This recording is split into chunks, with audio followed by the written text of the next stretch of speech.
Working president KTR పై BJP జాతీయ ప్రధాన కార్యదర్శి బండి సంజయ్ తీవ్ర విమర్శలు చేశారు. కేసీఆర్ లేకుంటే కేటీఆర్ ఉండేవారా అంటూ ప్రశ్నించారు. తండ్రి పేరు చెప్పుకొని పబ్బం గడుపుకునే కేటీఆర్ ను ఎన్నికల సమయంలోనే ఎవరూ పట్టించుకోలేదని మండిపడ్డారు. 10 ఏళ్లు కరీంనగర్ ఎంపీగా ఉన్నప్పుడు కేసీఆర్ ఇక్కడ ప్రజలకు చేసిందేమీ లేదని విమర్శించారు. కేటీఆర్ ఇద్దరూ నాస్తికులేనని, అలాంటి వారికి కరీంనగర్ ప్రజలు ఎట్టి పరిస్థితుల్లో ఓటు వెయ్యరని చెప్పారు. హిందూ ధర్మం గురించి కేటీఆర్ ఎప్పుడైనా ప్రస్తావించారా అంటూ ప్రశ్నించారు బండి సంజయ్.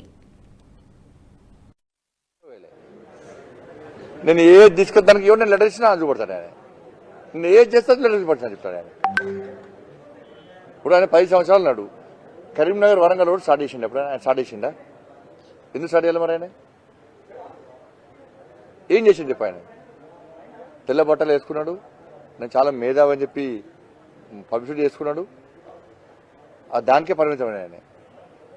ఇప్పుడు ఈ కొడుకు స్టార్ట్ చేసిన తిరుగుడు స్టార్ట్ చేసిన కొడుకు, నేను అసెంబ్లీ ఎలక్షన్ అప్పుడే కేసీఆర్ కొడుకుని ఎవడు వినలేదు. నేను అంటున్నా అంటే మీ అయ్య లేకుంటే నీ బతికేంది చెప్పు. కేసీఆర్ కొడుకు కాకుంటే నువ్వు అంతమంది ఎవరి కుక్కలు దేకల, నేను కుక్కలు దేకల. నేను కేసీఆర్ కొడుకు అని నేను ప్రజలు గుర్తించాలంటే అంతమంది బతికేంది చెప్పు. నాకు దాని క్లారిటీ. నాకు కేసీఆర్ అనే వ్యక్తి బయట రాకముందు కేసీఆర్ కొడుకు ఈ దేశంలో కానీ తెలంగాణ రాష్ట్రంలో ఎవరికైనా తెలుసా? నువ్వు మీ అడవుడు అడగలే, ఇంకా అడవుడు అడగని కదా వాపస్ వచ్చిండు. ఈనాడు పోటీ కడిగిన ₹1 కోటి సంపాదిస్తాడు. నాకు ఎట్లా బోల్ తోమడానికి అలా చిప్పలు ఎడవడానికి ₹1 కోటి జీతం వస్తుందా అని నేను చెప్పిన. బంగారంది పూత ఇట్లా తొమ్మిది స్టైల్గా తొమ్మిది వచ్చామన్న. నీ బతికేని చెప్పరాదు. మీ అయ్యర్ లేకుంటే నీ బతికేని చెప్పారు. నేను మా నాన్న పెరుపుకు రాలే, మా నాన్న పెరుపుకు రాలే, మా తాత పెరుపుకొని రాలే. నేను ఫైట్ చేసేసిన.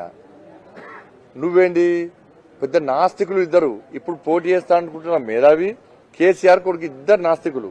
కాబట్టి కరీంనగర్ పార్లమెంటు నియోజకవర్గంలో దేవుణ్ణి నమ్మటోళ్ళు చాలా మంది, మెజార్టీ ప్రజలు 90% కాదు 99% మంది ప్రజలందరూ, మెజార్టీ ప్రజలు దేవుణ్ణి నమ్మటోళ్ళు. ఈ వీడియో మీకు నచ్చినట్టయితే లైక్ చేయండి, 10 మందికి షేర్ చేయండి. అలాగే కామెంట్ల రూపంలో మీ అభిప్రాయాలను మాతో పంచుకోండి. Nationalist hub group of channels ను సబ్స్క్రైబ్ చేసుకుని తెలుగునాట జాతీయవాద జర్నలిజాన్ని ప్రోత్సహించండి. ఈ వీడియో కింద ఉన్న బెల్ ఐకాన్ పై క్లిక్ చేయడం మర్చిపోవద్దు.